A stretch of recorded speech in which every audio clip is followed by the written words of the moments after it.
అమ్మవారి దయ వల్ల జగిత్యాల ప్రజలు తెలంగాణ ప్రజలందరూ కూడా బాగుండాలని మనస్ఫూర్తిగా కోరుకుంటున్నాం. బీఆర్ఎస్ హయాంలో ఎప్పుడైనా కూడా ఆధ్యాత్మికతకు ప్రాధాన్యతనిస్తూ అన్ని రకాల కార్యక్రమాలు చేసే ప్రయత్నం చేసినాం. అందులో భాగంగా మా బీఆర్ఎస్ పార్టీ ఎంపీ అయినటువంటి దామోదర్ రావు గారు 90 లక్షల రూపాయలు నవదుర్గ సేవా సమితికి విరాళంగా మన ఎంపీ లాడ్స్ నుంచి ఇవ్వడం జరిగింది. అట్లానే మా తొలి చైర్మన్ గారు దావా వసంత గారు కూడా వారి ఫండ్స్ నుంచి వారు ఉన్నప్పుడు ఒక 10 లక్షల రూపాయలు పెట్టడం జరిగింది. అదేవిధంగా మరి చాలా మంచి కార్యక్రమాలు చేస్తున్నటువంటి ఈ సేవా సమితికి మద్దతుగా నిలబడాలని మేమందరం కూడా ఇవాళ వార్షికోత్సవ కార్యక్రమాల్లో పాల్గొనడం జరుగుతూ ఉన్నది. మరి ఇదంతా సందర్భం ఒకటి జరుగుతూ ఉంటే రాష్ట్రంలో ఇవాళ మరి రైతన్నలంతా కూడా ఎదురు చూస్తున్నారు. ఎప్పుడెప్పుడు మాకు రైతు భరోసా వస్తుందని ఎదురు చూస్తున్నారు. ఈ కాంగ్రెస్ ప్రభుత్వం వచ్చినప్పటి నుంచి కేవలం ఒక్కసారి రైతు భరోసా ఇచ్చిరు తప్పితే ఇంకా ఎప్పుడు కూడా ఇచ్చినటువంటి దాఖలాలు లేవు. నిన్నగాక మొన్న ఒకసారి ఇస్తున్నామని మాట ఇచ్చిండ్రు, కానీ కేవలం 60% మందికి అంటే 3 ఎకరాల వరకు మాత్రమే ఇప్పటివరకు ఇవ్వడం జరిగింది.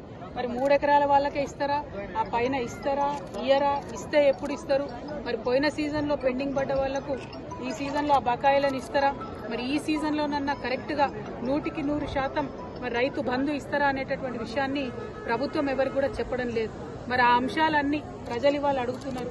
2500 రూపాయలు ఎప్పుడు ఇస్తారు, మాకు పెన్షన్లు ఎప్పుడు ఇస్తారు, మీరు ఇచ్చినటువంటి హామీలన్నీ ఎప్పుడు ఇస్తారు, విద్యా భరోసా కార్డు ఎప్పుడు ఇస్తారని చెప్పి విద్యార్థులు ఉద్యోగులు అందరూ అడుగుతున్నటువంటి సందర్భం. జాబ్ క్యాలెండర్లు వేస్తామని చెప్పి విద్యార్థుల్ని మోసం చేసి యువతను మోసం చేసి అధికారంలోకి వచ్చినటువంటి సందర్భం మీ అందరికీ తెలుసు. మరి ఇవన్నీ అడుగుతుంటే కాంగ్రెస్ పార్టీ మీద ముఖ్యమంత్రి గారి మీద ఒత్తిడి పెరుగుతున్నటువంటి సందర్భంలో భరించలేక రోజొక కొత్త డ్రామా కాంగ్రెస్ పార్టీ చేస్తున్నారు. ఒకసారి కేసీఆర్ గారికి కాళేశ్వరం మీద నోటీసు, ఇంకొక రోజు హరీష్ రావు గారికి నోటీసు, ఇంకొక రోజు ఇంకొక సీనియర్ నాయకుడికి నోటీసు, ఇవాళ మరి కేటీఆర్ గారికి మరి నాకు తెలిసి ఇది 5వ 6వ నోటీసు ఇవ్వడం,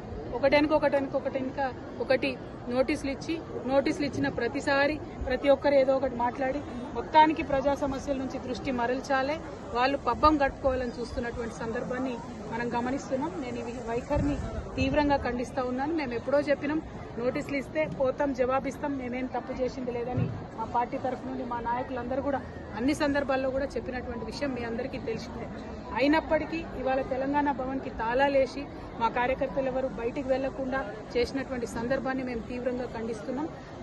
మా కేటీఆర్ గారు మరి ఇవాళ విచారణకు హాజరైన ముందే చెప్పినటువంటి విషయమే, హాజరైతామని. అందులో పెద్ద విశేషం ఏం లేదు, హాజరైతాం, విచారణకు సహకరిస్తామని కూడా చెప్పినాం.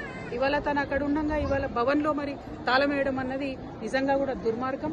మేము ఎప్పుడైనా కూడా ప్రజల పక్షానే నిలబడ్డాం, ప్రజల కోసమే పనిచేసినాం. అది రాష్ట్ర సాధన కోసమైనా, రాష్ట్రం వచ్చినాక అభివృద్ధి కోసమైనా అనే విషయాన్ని మరొకసారి తెలంగాణ ప్రజలకు తెలియజేస్తూ అమ్మవారి దయ వల్ల జగిత్యాల ప్రజలు తెలంగాణ ప్రజలందరూ కూడా బాగుండాలని మనస్ఫూర్తిగా కోరుకుంటున్నాం. బీఆర్ఎస్ హయాంలో ఎప్పుడైనా కూడా ఆధ్యాత్మికతకు ప్రాధాన్యతనిస్తూ అన్ని రకాల కార్యక్రమాలు చేసే ప్రయత్నం చేసినాం. అందులో భాగంగా మా బీఆర్ఎస్ పార్టీ ఎంపీ అయినటువంటి దామోదర్ రావు గారు 90 లక్షల రూపాయలు నవదుర్గ సేవా సమితికి విరాళంగా మన ఎంపీ లాడ్స్ నుంచి ఇవ్వడం జరిగింది. అట్లానే మా తొలి చైర్మన్ గారు దావా వసంత గారు కూడా వారి ఫండ్స్ నుంచి వారు ఉన్నప్పుడు ఒక 10 లక్షల రూపాయలు పెట్టడం జరిగింది. అదేవిధంగా మరి చాలా మంచి కార్యక్రమాలు చేస్తున్నటువంటి ఈ సేవా సమితికి మద్దతుగా నిలబడాలని మేమందరం కూడా ఇవాళ వార్షికోత్సవ కార్యక్రమాల్లో పాల్గొనడం జరుగుతూ ఉన్నది. మరి ఇదంతా సందర్భం ఒకటి జరుగుతూ ఉంటే రాష్ట్రంలో ఇవాళ మరి రైతన్నలంతా కూడా ఎదురు చూస్తున్నారు. ఎప్పుడెప్పుడు మాకు రైతు భరోసా వస్తుందని ఎదురు చూస్తున్నారు. ఈ కాంగ్రెస్ ప్రభుత్వం వచ్చినప్పటి నుంచి కేవలం ఒక్కసారి రైతు భరోసా ఇచ్చిరు తప్పితే ఇంకా ఎప్పుడు కూడా ఇచ్చినటువంటి దాఖలాలు లేవు. నిన్నగాక మొన్న ఒకసారి ఇస్తున్నామని మాట ఇచ్చిండ్రు, కానీ కేవలం 60% మందికి అంటే 3 ఎకరాల వరకు మాత్రమే ఇప్పటివరకు ఇవ్వడం జరిగింది. మరి 3 ఎకరాల వాళ్ళకే ఇస్తారా, ఆ పైన ఇస్తారా, ఇయ్యరా, ఇస్తే ఎప్పుడు ఇస్తారు? మరి పోయిన సీజన్లో పెండింగ్ పడ్డ వాళ్లకు ఈ సీజన్లో ఆ బకాయిలను ఇస్తారా? మరి ఈ సీజన్లోనన్నా కరెక్ట్గా 100% మరి రైతు బంధు ఇస్తారా అనేటటువంటి విషయాన్ని ప్రభుత్వం ఎవరికి కూడా చెప్పడం లేదు. మరి ఆ అంశాలన్నీ ప్రజలు ఇవాళ అడుగుతున్నారు. 2500 రూపాయలు ఎప్పుడు ఇస్తారు, మాకు పెన్షన్లు ఎప్పుడు ఇస్తారు, మీరు ఇచ్చినటువంటి హామీలన్నీ ఎప్పుడు ఇస్తారు, విద్యా భరోసా కార్డు ఎప్పుడు ఇస్తారని చెప్పి విద్యార్థులు ఉద్యోగులు అందరూ అడుగుతున్నటువంటి సందర్భం. జాబ్ క్యాలెండర్లు వేస్తామని చెప్పి విద్యార్థుల్ని మోసం చేసి యువతను మోసం చేసి అధికారంలోకి వచ్చినటువంటి సందర్భం మీ అందరికీ తెలుసు. మరి ఇవన్నీ అడుగుతుంటే కాంగ్రెస్ పార్టీ మీద ముఖ్యమంత్రి గారి మీద ఒత్తిడి పెరుగుతున్నటువంటి సందర్భంలో భరించలేక రోజొక కొత్త డ్రామా కాంగ్రెస్ పార్టీ చేస్తున్నారు. ఒకసారి కేసీఆర్ గారికి కాళేశ్వరం మీద నోటీసు, ఇంకొక రోజు హరీష్ రావు గారికి నోటీసు, ఇంకొక రోజు ఇంకొక సీనియర్ నాయకుడికి నోటీసు. ఇవాళ మరి కేటీఆర్ గారికి మరి నాకు తెలిసి ఇది 5వ 6వ నోటీసు ఇవ్వడం, ఒకటి నోటీసులు ఇచ్చిన ప్రతిసారి ప్రతి ఒక్కరు ఏదో ఒకటి మాట్లాడి మొత్తానికి ప్రజా సమస్యల నుంచి దృష్టి మరల్చాలే, వాళ్ళు పబ్బం గట్టుకోవాలని చూస్తున్నటువంటి సందర్భాన్ని మనం గమనిస్తున్నాం. నేను ఈ వైఖరిని తీవ్రంగా ఖండిస్తా ఉన్నాను. మేము ఎప్పుడో చెప్పినాం, నోటీసులు ఇస్తే పోతాం, జవాబిస్తాం, మేమేం తప్పు చేసింది లేదని మా పార్టీ తరఫు నుండి మా నాయకులందరూ కూడా అన్ని సందర్భాల్లో కూడా చెప్పినటువంటి విషయం మీ అందరికీ తెలిసిందే.